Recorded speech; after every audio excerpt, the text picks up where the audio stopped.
بسم اللہ الرحمن آخری رکوع بارے میں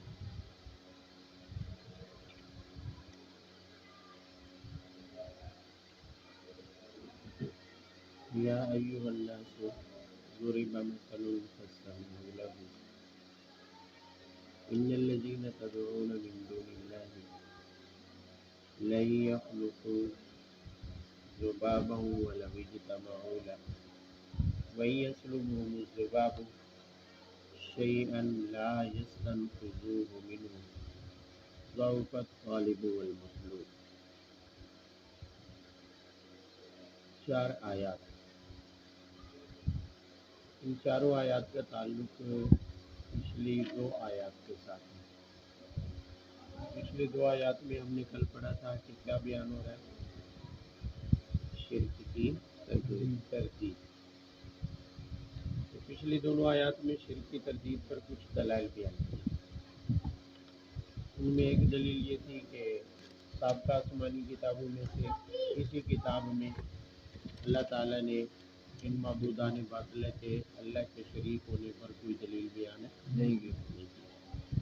تو گویا وہ نقلی دلیل کہتے ہیں جو قرآن سے انبیاء کی سنت سے ثابت ہے.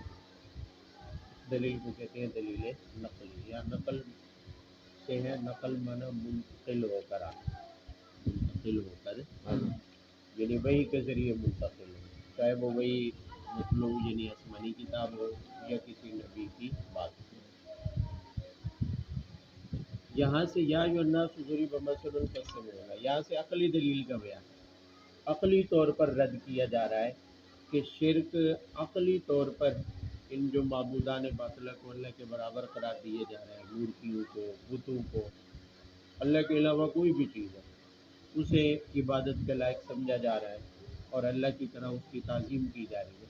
عقل بھی اس بات کو تسلیم کرتی ہے کہ یہ غلط ہے. عقلی دلیل کا حاصل یہ ہے، سب سے پہلے تو متوجہ فرمایا یا ایھا الناس، سب کو خطاب ہے. الناس والا خطاب سب کو ہوتا ہے، کوئی کافر ہے، مسلمان ہے، کسی بھی مذہب سے تعلق رکھتا ہے یا کسی بھی مذہب کو ماننے والا نہیں، سب کو خطاب کر کے فرمایا ضرب مثل، ایک مثال دی جا رہی ہے، فاستمعوا لہ، لہذا کان لگا کر سنو، پوری توجہ سے کیا ہے سنو. مثال کیا ہے؟ فرمایا کہ ان الذین تدعون من دون اللہ لن یخلقوا ذبابا ولو اجتمعوا لہ.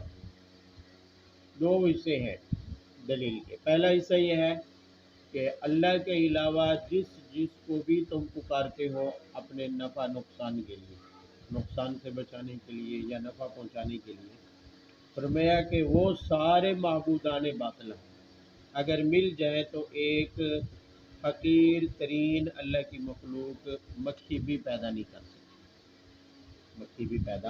کر سکتی. جبکہ اللہ تعالیٰ کے بارے میں تو سب جانتے ہیں کہ پوری کائنات کا خالق کون ہے؟ اللہ تعالیٰ. تو ایک طرف وہ قادر مطلق ذات ہے جو پوری کائنات کا کیا ہے خالق، اور دوسری طرف یہ معبودان باطلہ ہیں اللہ کے علاوہ جو سارے مل کر اللہ کی پیدا کی ہوئی مخلوق میں سے حقیر ترین چھوٹی سی مکھی بھی پیدا نہیں کر سکتے. تو وہ اللہ کے برابر کیسے ہو سکتے ہیں؟ اللہ کے شریک کیسے ہو سکتے ہیں؟ سمجھ آ رہی ہے؟ وہ گزر ہے نا سورہ اعراف میں کہ جب شادی ہوتی ہے، شادی ہو جانے کے بعد بیٹا اللہ سے مانگتے ہیں اللہ اولاد عطا فرما، ہو جاتی ہے تو شکر ہے فلانے پیر کے دربار میں جا کے کیا کرتے ہیں، اس کے نام پہ چڑھاوے چڑھاتے ہیں، منتیں مانتے ہیں. پیدا کرنے والا تو اللہ ہے، خالق تو کون ہے؟ اللہ ہے. اب وہ پیر پیدا کر سکتے ہیں؟ جن کی اولاد نہیں ہے انہیں پیر اولاد دے سکتے ہیں؟ پتہ نہیں. لیکن جب ہو جاتی ہے تو منت نذرانے وہ پیروں کے دربار. تو یہ اللہ تعالیٰ فرما رہے ہیں کہ اللہ وہ ذات ہے جو اکیلا اس کائنات کا خالق ہے، جبکہ یہ معبودان باطلہ چاہے وہ مورتی پتھر کی بنی ہوئی ہو یا مٹی کا بنا ہوا بت ہو یا اسی طرح آگ کی پرستش کرتے ہیں وہ ہوں، یا جیسے عیسائی عیسیٰ علیہ السلام کو معبود مانتے ہیں، یہودی عزیر علیہ السلام کو مانتے ہیں، یا وہ اولیاء ہو، جیسے کہ ہمارے زمانے کے پیر پرست جو ہے وہ اولیاء کو، بزرگوں کو سجدہ کرتے ہیں، انہیں اللہ تعالیٰ کے اختیارات میں حصے دار سمجھا جاتا ہے، یہ کوئی بھی ہو، سب کے بارے میں اللہ تعالیٰ کا اعلان ہے کہ وہ مل کر ایک مکھی نہیں پیدا کر سکتے، تو باقی صفات میں وہ اللہ کی برابری کیسے کر سکتے، عبادت میں وہ اللہ کے شریک کیسے ہو سکتے۔ اور دلیل کا دوسرا حصہ یہ ہے کہ مکھی پیدا کرنا تو چلو دور کی بات ہے، وہ اتنے عاجز اور بے بس ہیں کہ ان کے نذرانے اور منت میں آئی ہوئی مٹھائی جو ان کے سامنے رکھی ہوتی ہے، بتوں کے سامنے، مورتیوں کے سامنے، ہندو پرساد رکھتے ہیں بتوں کے سامنے، یہ پرساد بھی عجیب سی چیز ہے، سب کو کھلاتے ہیں، یعنی اتنا ثواب اس کو بابرکت سمجھ، بت نے کھایا ہے پتہ نہیں، یہی نظریہ ہے کہ بت نے اس کو بابرکت بنا دیا ہے۔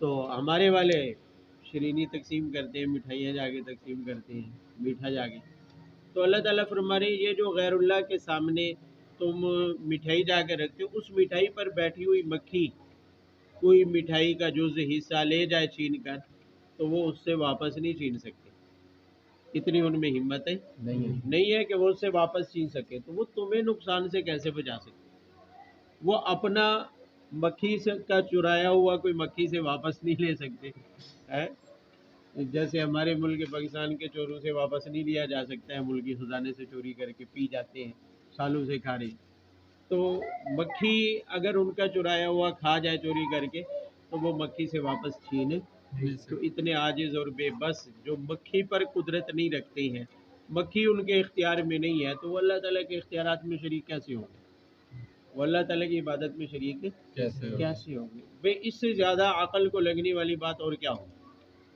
بے عقل یہاں تک اچھی طرح یہ بات تسلیم کرتی ہے بھی ایک عاجز اور بے بس مخلوق زندہ بیٹھا ہے، مثال کے طور پر میں بیٹھا ہوں، فرض کر لے میرے سامنے سے مکھی اگر کوئی چیز اٹھا کر چلی جائے یا اٹھا کے بیٹھی رہے تو میں چھین سکتا ہوں اسے؟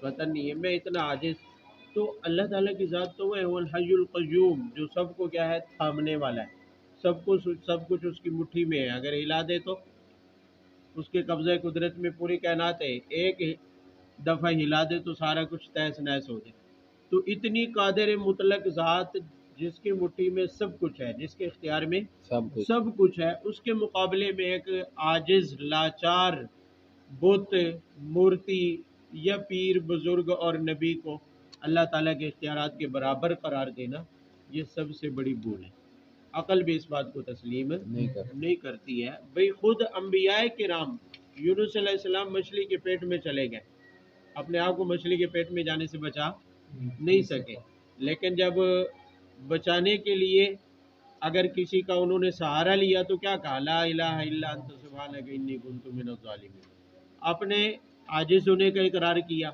اپنے کوتاہی کا اعتراف کیا اور اللہ تعالیٰ سے دعا مانگی کہ لا الہ الا انت، تیرے علاوہ کوئی اور معبود، تیرے علاوہ کوئی اور نفع نقصان پہنچانے والا نہیں ہے، لہٰذا مجھے ان اندھیروں سے، ان تاریکیوں سے نجات عطا ہو۔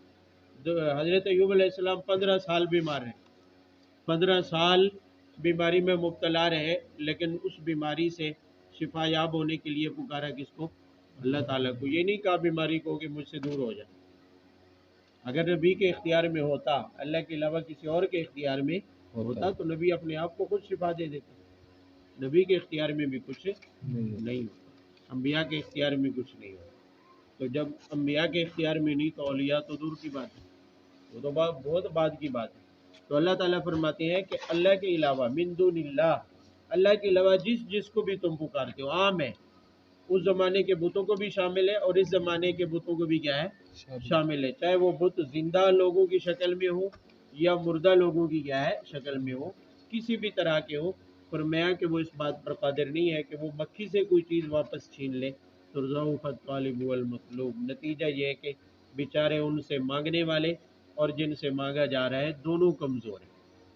بھئی انسان جو مانگ رہا ہے بت سے وہ تو ہے ہی کمزور، لاچار ہے، کیونکہ وہ اپنی کمزوری کا اعتراف کر کے ہی بت کے سامنے جا رہا ہے، ہاتھ پھیلا رہا ہے، پیر بزرگ کے سامنے ہاتھ پھیلا رہا ہے، اور جس سے مانگا جا رہا ہے فرمایا وہ بھی کمزور ہے بیچارہ، کہ وہ ایک مکھی سے بھی واپس چھیننے کی قدرت نہیں رکھتا، تو ضعف الطالب والمطلوب، طالب اور مطلوب دونوں بیچارے کیا ہیں؟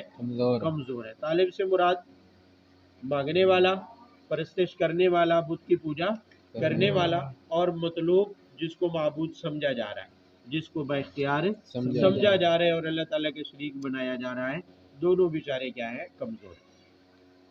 ما قدر اللہ حق قدری، ایک اور دلیل دی ہے، فرمایا کہ مسئلہ یہ ہے، مصیبت یہ ہے کہ انہوں نے اللہ کا جو مقام و مرتبہ ہے، اللہ کی جو قدرت اور اختیار ہے، اس کو انہوں نے صحیح طور پر پہچانا نہیں، اس کو انہوں نے صحیح طور پر نہیں سمجھے بات۔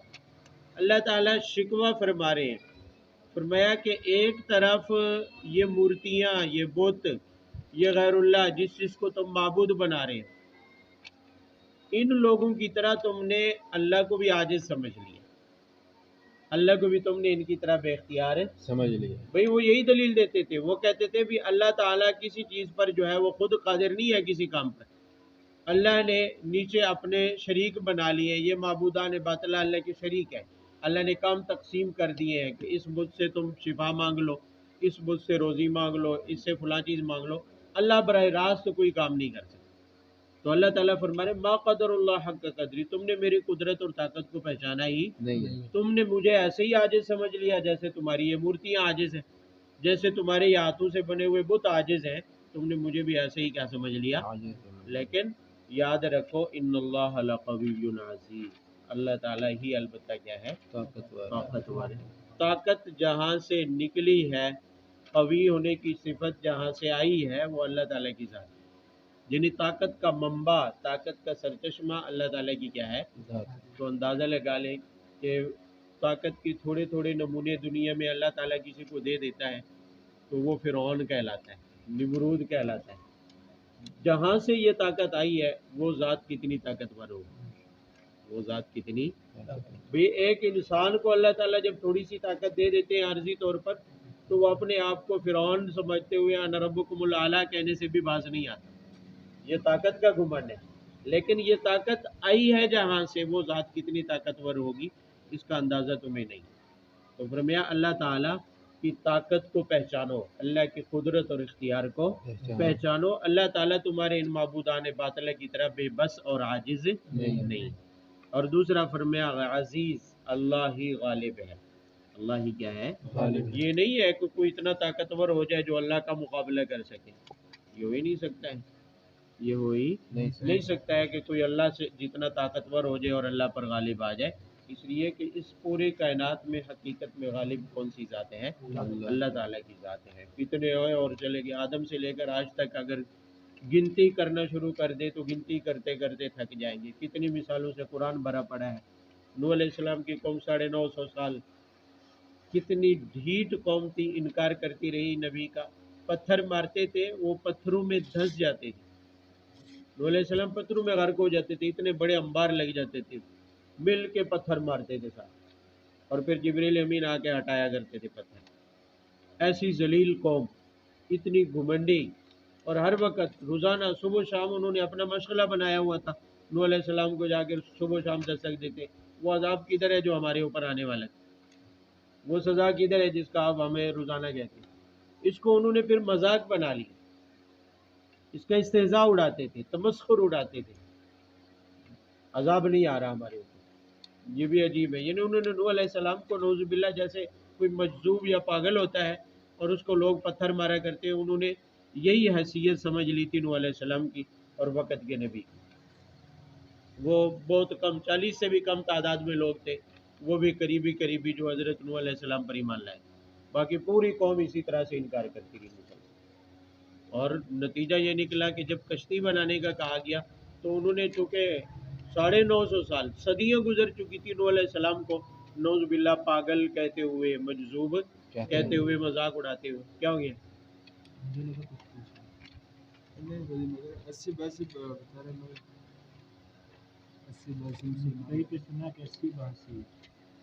چالیس بھی پکی بات نہیں ہے، یہ وہ روایات ہے جو اسرائیلی روایات جو کہلاتی ہیں، ان میں سے کوئی قابل اعتماد نہیں ہے، تاریخی بات ہوتی ہے، تو جو عدد آیا جس روایت میں کسی کو بھی لیا جا سکتا ہے۔ مشہور یہی ہے کہ 40 سے کم، پورے 40 بھی نہیں.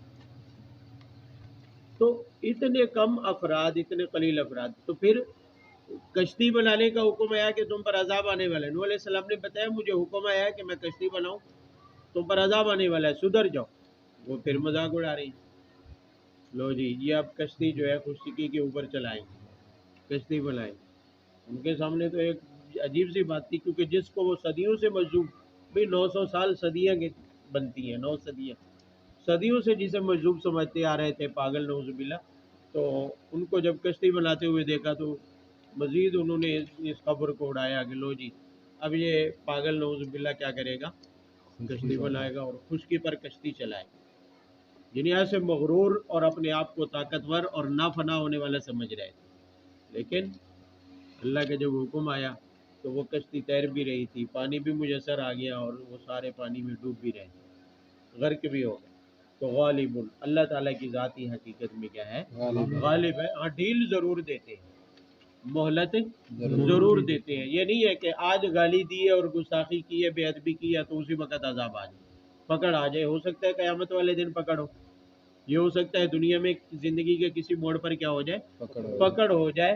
لیکن یہ اس غفلت میں نہیں پڑنا چاہیے کہ ہماری طرف سے اسلام، دین یا نبی کا استہزاء اور تمسخر اڑانے کے بعد ہم بچے رہیں گے، محفوظ رہیں گے. ایسی کوئی قوت نہیں ہے جو اللہ کی سزا سے کسی کو کیا کر سکے، بچا سکے. اللہ یصطفی من الملائکۃ رسلا ومن الناس ان اللہ سمیع بصیر. چونکہ بہت سارے مشرکین مکہ ایسے تھے جنہوں نے سابقہ انبیاء کے بت بنائے ہوئے تھے، ان کو معبود کا درجہ دیا ہوا تھا، حتیٰ کہ حضرت ابراہیم اور اسماعیل کے بت بھی رکھے ہوئے تھے بیت اللہ میں. اور بہت ساری ایسی مورتیاں بھی تھی جو فرشتوں کے نام پر بت بنائے ہوئے تھے، یہ فرشتے بھی معبود ہیں، ان کی پوجا کرتے تھے. تو اللہ تعالیٰ فرما رہے ہیں کہ یہ الگ بات ہے کہ اللہ نے فرشتوں اور انبیاء کو اپنے پیغام پہنچانے کے لیے بنایا ہے، منتخب کیا ہے. لیکن اس کا یہ مطلب تھوڑی ہے کہ وہ اللہ کے ساتھ عبادت میں شریک ہو جائے، وہ اللہ کے معبود ہو جائے، اللہ کے برابر طاقتور اور غالب ہو جائے. یہ مطلب اس کا نہیں ہے. اللہ تعالیٰ نے صرف اپنا پیغام پہنچانے کے لیے ان کو منتخب کیا ہے. اب نبی ہے تو انسان، اللہ نے انہیں منتخب کر کے اپنا پیغام پہنچایا انسانیت تک. فرشتہ ہے تو انسان، اب جبرائیل امین ایک فرشتہ جو ہے وہ فرشتہ ایک مخلوق ہے، لیکن اللہ تعالیٰ نے انہیں اپنا پیغام پہنچانے کے لیے اپنا قاصد بنا لیا. رسول کا معنی قاصد ہے، پیغمبر، پیغام لانے والا، پیغام پہنچانے والا. تو اللہ تعالیٰ نے اپنا پیغام پہنچانے کے لیے فرشتوں میں سے کچھ فرشتوں کو منتخب کر لیا اور انسانوں میں سے انبیاء کو منتخب کر لیا ہے. تو یہ اللہ کا انتخاب انہیں پیغام پہنچانے کے لیے، اپنا قاصد بنانے کے لیے ہے، نہ یہ کہ اپنے اختیارات ان کے حوالے کر دیے. تم جو فرشتوں کو معبود سمجھ رہے ہو، اللہ نے اپنے اختیارات ان کے حوالے نہیں کیے ہیں. انبیاء کے حوالے بھی اللہ نے اپنے اختیارات نہیں کیے ہیں کہ ان کی عبادت کی جائے، وہ صرف پیغام پہنچانے کے لیے. یعلم ما بین ایدیہم وما خلفہم وإلی اللہ ترجع الامور. انبیاء اور فرشتوں کے بارے میں ایک تو بات آ گئی کہ اللہ تعالیٰ نے صرف ان کو کیا بنایا ہے، پیغام لانے والا، رسول، قاصد، پیغمبر بنایا. دوسری بات یہ کہ لوگ ان کے بارے میں جب دیکھتے ہیں کہ نبی ایسی خبر دے رہا ہے جو عام آدمی کو معلوم نہیں، جو عام آدمی کو معلوم نہیں ہے. نبی کل کے بارے میں کوئی بات بتاتا ہے اور وہ سچی ہو جاتی ہے، اور وہ کیا ہو جاتی ہے، سچی ہو جاتی ہے. نبی نے کہا کہ قیصر و کسریٰ فتح ہوں گے، وہ فتح ہو گئے.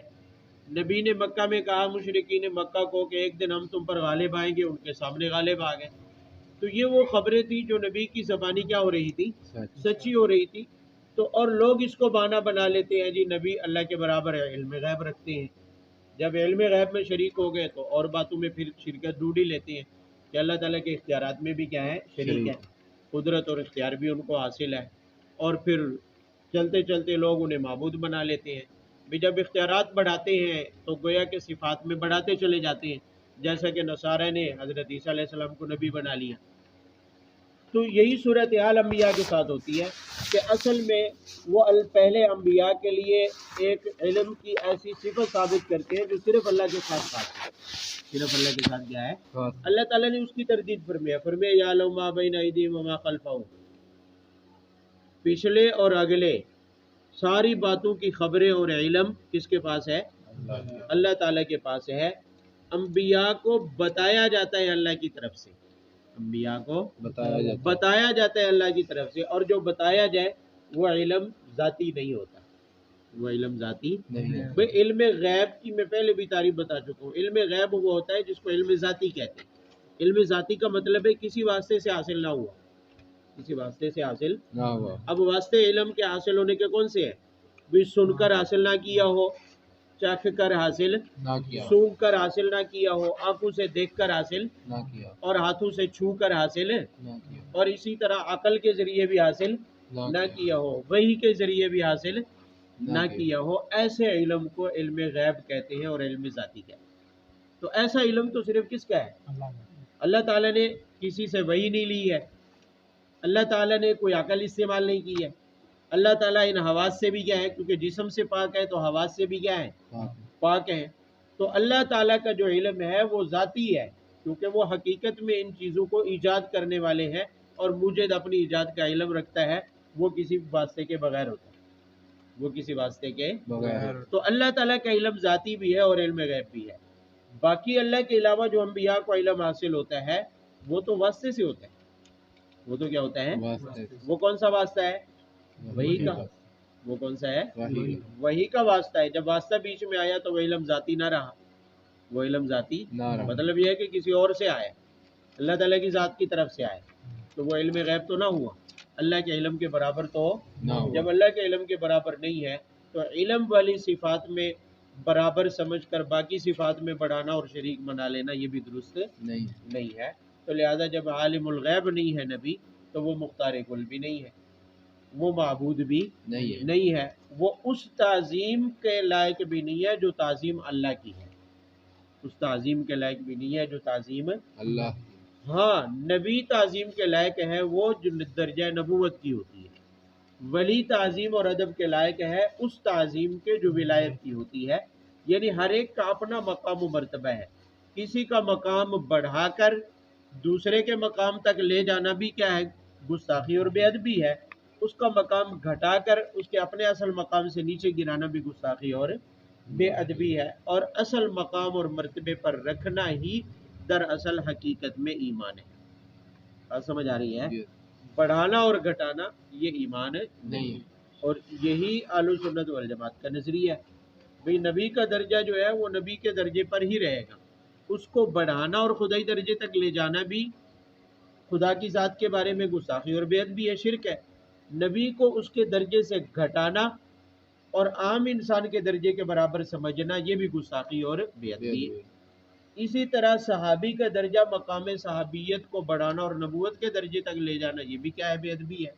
اور گھٹانا اور صحابی کے درجے کو گھٹانا اور عام انسان کی طرح اس کو تنقید کا نشانہ بنانا یہ بھی کیا ہے؟ گستاخی اور بے ادبی ہے. بات سمجھ آ رہی ہے؟ تو ہر ایک کو اس کے مقام و مرتبے کے مطابق مقام دینا ہی حقیقت میں ایمان ہے، اس کے علاوہ گمراہی ہے.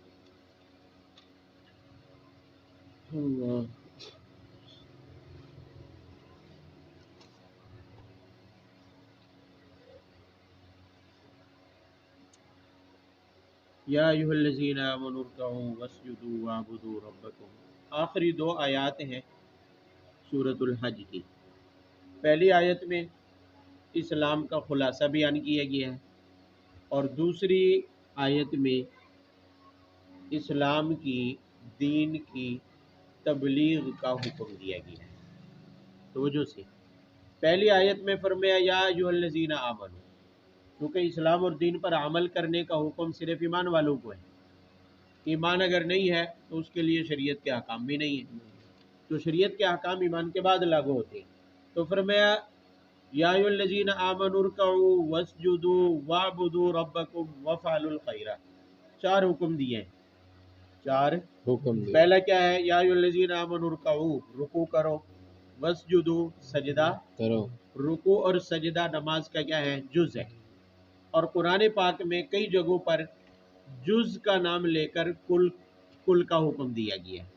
بے رکوع نماز کا ایک حصہ ہے، سجدہ نماز کا ایک رکوع اور سجود کا ذکر کر کے، رکوع اور سجدے کا حکم ذکر کر کے در حقیقت نماز کا حکم دینا چاہتے ہیں کہ تم سب سے پہلے دین اسلام میں ایمان قبول کرنے کے بعد جو سب سے پہلے حکم، بنیادی حکم ہے، وہ نماز کو قائم کرنا ہے۔ وہ کس کو قائم کرنا ہے؟ بلکہ نماز کے بارے میں آتا ہے صلاۃ و عماد الدین، نماز دین کا کیا ہے؟ ستون گر جائے تو چھت بھی کیا ہو جاتی ہے؟ گر جاتی ہے۔ دین کا ستون نماز ہے، اگر نماز گر جائے تو باقی دین بھی کیا ہو جاتا ہے؟ گر جاتا ہے۔ نماز کی پابندی ہے، نماز وقت پر ادا کی جا رہی ہے تو نماز کی حفاظت ہے تو دین بھی محفوظ رہے گا۔ دین بھی کیا رہے گا؟ محفوظ رہے گا۔ حضرت عمر رضی اللہ تعالیٰ عنہ نے اپنے زمانے میں جو ان کے ماتحت گورنر 22 لاکھ مربع میل کے حاکم تھے، 22 لاکھ مربع میل میں ہمارے جیسے پاکستان کے 50 ممالک بن جائیں گے۔ 22 لاکھ مربع میل، ایران بھی فتح ہو چکا تھا تو اس زمانے میں، اور تقریباً اس وقت وہ 50 ممالک ہی بنیں گے۔ یہاں ہندوستان کی سرحد سے لے لیں، افغانستان کے کچھ علاقے بھی فتح ہو چکے تھے، خراسان جو کہلاتا ہے پرانے زمانے کا، کابل سے آگے تک، کابل سمیت۔ تو یہاں ہندوستان کی گویا کے سرحد سے لے کر اس وقت حضرت عمر رضی اللہ عنہ کے زمانے میں روم کے علاقے تک، شام تک فتوحات ہو چکی تھی۔ شام کے گورنر حضرت امیر معاویہ تھے شام کے، اور مصر عمر بن عاص نے فتح کیا۔ تو شام، مصر اور ادھر ہندوستان تک، ایران تک، کتنے ممالک ہیں اس وقت جو وسطی ایشیا کہلاتا ہے؟ وسطی ایشیائی ممالک کتنے بنتے ہیں؟ اور یہی تقریباً اسلامی ممالک کی کل تعداد 58 بنتی ہے۔ تو کچھ باہر ہو جائیں گے ادھر ادھر، جیسے انڈونیشیا ہے، پاکستان ہے، ملیشیا ہے، مالدیپ ہے، چھوٹے چھوٹے جو جزائر میں ہیں، مشرق میں ہیں۔ باقی سارے جو وسطی ایشیا میں آتے ہیں تقریباً 50 کے قریب بنتے ہیں، 48-50 ممالک ہیں۔ تو 22 لاکھ مربع میل کے حاکم ہیں۔ تو جتنے بھی ماتحت گورنر تھے، ہر علاقے کے ماتحت ذمہ دار کو جو خط لکھا، اس خط کے اندر یہ تاکید کی کہ نمازوں کی پابندی کرنی ہے۔ کیوں؟ اس لیے کہ نماز کی اگر حفاظت آپ نہیں کر سکتے تو پھر دین کی حفاظت بھی آپ نہیں کر سکتے۔ اگر نماز آپ کی محفوظ نہیں ہے تو دین بھی محفوظ نہیں ہے، دین بھی محفوظ نہیں ہے۔ آج ہم اپنے معاشرے میں دیکھ لیں، نماز محفوظ ہے تو دین کیسے محفوظ ہے؟ جن کی نمازیں محفوظ نہیں ہیں ان کا دین بھی محفوظ نہیں ہے، اور وہ دینداروں پر تان و تشریح کریں، ان لوگوں پر تان و تشریح کریں جو نمازوں کے واقعی پابند ہیں، جن کا دین محفوظ ہے۔ تو یہ ایک بے جا بات ہے یا نہیں؟ بھئی اللہ کے نبی فرما رہے ہیں جس کی نماز گری دین گر گیا، اس نے دین کا ستون گرا دیا۔ ستون محفوظ نہیں تو چھت بھی باقی نہیں۔ تو دین تو خود بے نمازی کی وجہ سے، بے نمازی ہونے کی وجہ سے اپنا محفوظ نہیں رہا، اکثریت کا محفوظ نہیں رہا، تو دین کیسے محفوظ رہ سکتے ہیں جب نمازیں محفوظ نہیں؟ بات سمجھ آ رہی ہے؟ اس لیے سورۃ الحج کا اختتام کرتے ہوئے اصل مقصود تو دین کی دعوت دینا ہے، وہ اگلی آیت میں حکم بیان کیا، لیکن اس سے بھی پہلے کہا کہ خود دین پر عمل پیرا رہو، خود اپنا دین محفوظ رکھو، پھر دوسروں کو دعوت دو، پھر دوسروں کو کیا دو؟ دعوت دو۔ اس لیے کہ جس چیز پر خود عمل نہ ہو تو وہ دوسروں کو حکم دینے کا کوئی فائدہ بھی نہیں ہوتا۔ یہ نہیں ہے کہ حکم نہ دے، حکم بے شک دیں، دعوت دے، لیکن اس دعوت کو آپ مؤثر نہیں بنا سکتے جب تک کہ خود آپ اس پر عمل نہیں کریں، خود آپ اس پر عمل نہیں کریں۔ آپ خود زکوٰۃ آپ پر فرض ہے، آپ زکوٰۃ ادا نہیں کر رہے تو دوسرے کو آپ بھلے زکوٰۃ کی دعوت اور فضائل سناتے رہے، وہ اتنی مؤثر نہیں ہوگی جتنا کہ آپ کا عمل مؤثر ہوگا۔ آپ دوسرے کو نماز کی دعوت دیتے رہے اور خود نمازیں چھوڑتے رہے تو آپ کی وہ دعوت اتنی مؤثر نہیں ہوگی جب تک کہ آپ خود اس پر پابندی نہ کریں۔ یہ ایک قلبی اثر ہوتا ہے، یہ نہیں ہوتا کہ زبان سے دعوت دی ہے تو مؤثر ہو جائے گی۔ یہ زبان کے ذریعے جو ہم دعوت دے رہے ہوتے ہیں کسی نیک عمل کی، اس کا اثر دلوں سے دلوں تک پہنچتا ہے، دلوں سے دلوں تک پہنچتا ہے، اور جو آدمی خود باعمل ہو اس کی بات بھی مؤثر ہوتی ہے، اس کی بات بھی کیا ہوتی ہے؟ مؤثر ہوتی ہے، بھلے اس کے عمل کو کوئی نہ جانتا ہو کہ یہ خود عمل پیرا ہے یا نہیں ہے، لیکن خود باعمل ہے تو اس کی بات مؤثر ہوگی۔ اگر خود بے عمل ہے تو جتنی مرضی جو ہے وہ سرے لگا لے، جتنی مرضی جو ہے وہ باتوں کو بنا بنا کے کہے، وقتی طور پر چسکا ہوگا اور کان متوجہ ہوں گے، لیکن اس کا اثر نہیں ہوگا، اس کا اثر نہیں ہوگا۔ یہ حالت دیکھ لیں کتنے واعظ و نصیحت کی باتیں نیٹ کے اوپر پھیلی ہوئی ہیں، اور کتنے واعظ و نصیحت کے لمبے لمبے بیانات بھی ہوتے ہیں، تقریریں بھی ہوتی ہیں، لیکن اس سے زندگیاں کیوں نہیں بدلتی؟ اس لیے کہ اکثر واعظین جو خاص کر ہمیں فیس بک اور نیٹ کے اوپر میسر ہیں، ان کی اپنی زندگیاں بے عملی کی ہوتی ہیں۔ آپ سمجھ آ رہی ہے؟ ابھی جیسے یہ ذکر کر رہے تھے، موٹیویشنل جتنے بھی اسپیکر ہیں کتنی مؤثر بات کرتے ہیں، دل کرتا ہے بندہ ایک دفعہ تو دل کھینچا چلا جاتا ہے۔ اب ساحل ادیم کو سن لو، اس انداز سے بات کر رہا ہوگا کہ آپ حیران ہو جائیں گے کہ کتنا درد ہے اس بندے کے دل میں، لیکن اسی کی بات کو سننے والوں کی زندگیاں کیوں نہیں بدلتی؟ وہ نمازی کیوں نہیں ہو جاتے؟ دین پر عمل پیرا کیوں نہیں ہو جاتے؟ اس لیے کہ خود بے عمل ہے، تو دوسروں نے کیا اس سے اثر لینا؟ خود عمل نہیں ہے تو دوسروں نے کیا عمل کرنا؟ اپنی داڑھی اس کی پوری نہیں ہے تو سننے والوں نے داڑھی رکھ لینی ہے۔ اپنا اس کا لباس سنت والا نہیں ہے، پینٹ شرٹ اور ٹائی لٹکا کے کھڑا ہوتا ہے، تو دوسرے کیسے وہ سنت لباس پہن لیں؟ اب اپنی نمازوں کا پتہ نہیں ہے، کیونکہ اس کو ہم فیس بک پہ اور نیٹ پہ دیکھ رہے ہیں، اور اس کیبن میں دیکھ رہے ہیں جہاں 2 بندے بیٹھے ہوتے ہیں یا ایک بندہ بیٹھ سکتا ہے۔ کوئی اس کو یہ تو نہیں دیکھ رہا نا کہ وہ کہیں مسجد میں جا رہا ہے اور نماز پڑھ رہا ہے، نمازوں کی پابندی کر رہا ہے، اس کے اعمال کا کسی کو کوئی پتہ بھی نہیں ہے، اور وہ اگر اعمال ہوتے تو اس کی بات مؤثر بھی ہوتی، لوگوں کی زندگیاں بھی کیا ہے۔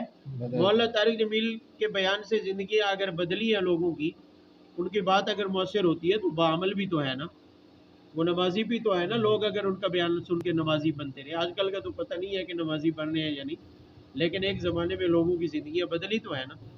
بڑے بڑے ایکٹر، کرکٹر، ان کی دعوت پر کیا ہوئے، اس طرف آئے ہیں اور ان کی زندگی آپ کے سامنے ہے۔ محمد یوسف یوحنا سے محمد یوسف بنے، آپ نے شاید نہیں دیکھا ہے محمد یوسف کو، جب یوسف یوحنا تھا تو اتنا کٹر عیسائی تھا کہ جب کوئی وکٹ شکٹ، یہ بالنگ بھی بعض اوقات کرتا تھا، کبھی وکٹ لیتا یا سنچری کرتا تو وہ عیسائیوں والے یہ نشان بھی کرتا تھا، اتنا متعصب یعنی کٹر قسم کا عیسائی تھا، لیکن زندگی بدلی اور شکل ہی بدل گئی، حلیہ ہی کیا ہے، بدل گیا۔ سعید انور بدلا، پہلی زندگی آپ نے اس کی دیکھی نہیں ہے، اب اس کی زندگی دیکھ لیں، پہلی زندگی سے میچ ہی نہیں ہوتی، ملتے ہی نہیں ہے۔ تو یہ لوگ کہاں سے؟ اب جنید جمشید کو دیکھ لیں، حیرانگی کی بات ہے، اس کی آپ نے پہلی وہ شاید آپ نے ان کی ریکارڈنگ سنی ہو، اکثر تو اس نے ختم کروا دی تھی، کوشش کی اس بیچارے نے، اللہ تعالیٰ ان کی مغفرت کرے، حادثے میں ان کی وفات ہوئی، تو کیسے ان کی زندگی بدلی ہے، بندہ حیران ہو جاتا ہے۔ یورپ میں اس کے ایک ایک پروگرام میں جو ہے نا لوگ ترستے تھے اس کا گانا سننے کے لیے، جنید جمشید۔ اس جیسے سنگر جو ہے نا وہ بہت کم ہوتے ہیں، گانے والے تو بہت ہیں، کتے سور بہت سارے ہیں، کتے بلے گانے والے، لیکن اس کا ایک الگ لیول تھا، وہ کیا کہتے ہیں اس کو، وہ اس کی بھی جو ہے نا سروں کی بھی جو ہے نا اقسام ہوتی ہیں، ہمیں ان چیزوں کا علم نہیں ہے۔ وہ کیا کہتے ہیں اس کو، پاپ سنگر تھے، وہ پاپ سنگر تھا، اس لیول کے بہت کم ہوتے ہیں لوگ، وہ جو پاپ یا پوپ سنگر پتہ نہیں کیا بلا ہوتی ہے، پاپ کا معنی کیا ہے، پوپ کا مجھے بھی نہیں پتا، لیکن وہ ڈفرینٹ ٹائپ سے ہوتی ہے، جیسے کلاسیکل پہلے ہاں، یہ نہیں، پرانے گانے وہ ایک خاص فن ہوتا ہے جو ہر بندے کو نہیں آتا ہے اصل اوریجنل، ورنہ گانے والے تو بہت سارے ہیں، بے سرے بھی ہیں اور سروں والے بھی ہیں، تو اس ٹائپ کا تھا، لیکن کروڑوں اربوں میں کھیلنے والا، اور اچانک زندگی بدل گئی، سب کو چھوڑ چھاڑ کے فقیری اختیار کر لی۔ تو زندگیاں بدلتی ہیں، بات مؤثر ہوتی ہے، دعوت مؤثر ہوتی ہے اگر بندہ خود دین پر کیا ہو، عمل پیرا بھی ہو۔ تو اسی لیے اللہ تعالیٰ نے پہلے عمل کی دعوت دی ہے۔ یہ کیوں بند ہو گیا؟ یہ بجلی کے ساتھ ہے، یہ بجلی کے ساتھ، چلیں گزارا کر لیں۔ تو پہلے دعوت دی جا رہی ہے کہ دعوت دوسروں کو دینے سے پہلے خود عمل پیرا ہو جائے، اور نماز کا دین کا ستون ہے تو پہلے نماز کو قائم کریں، نماز محفوظ ہوگی تو باقی دین بھی کیا ہو جائے گا، محفوظ ہو جائے گا۔ اس لیے کوشش باقی دین پر اگر عمل پیرا ہونا چاہتے ہیں، خواہش ہے کہ زندگی میں دین آئے، نماز کی پابندی شروع کر دیں،